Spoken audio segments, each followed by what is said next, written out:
Ideal solar की team ने लाहौर के एरिया समनाबाद में एक 10 किलोवाट का on grid solar system install किया है। जिस घर की छत के ऊपर मैं मौजूद हूँ, तो यहाँ पर हमने अपलिफ्ट स्ट्रक्चर के साथ जो है वो 10 पैनल यूज़ किए हैं लॉन्जी में हाईमार्क 6 के, जो कि तकरीबन 6 किलोवाट के पैनल बनते हैं।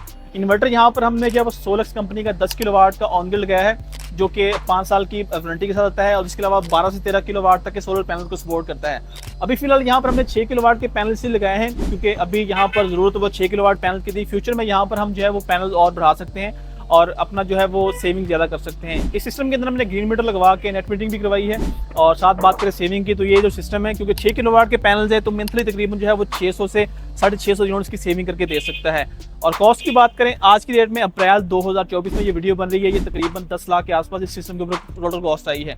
अगर आप भी इस तरह का सिमिलर सोलर सिस्टम लगवाना चाहते हैं या अपने घर के लोड के अकॉर्डिंग किसी भी सोलर सिस्टम की तफसील लेना चाहते हैं, तो आप हमारे दिए गए नंबर के ऊपर रब्ता कर सकते हैं। हमारा जो नंबर है वो है 0315 428 6666।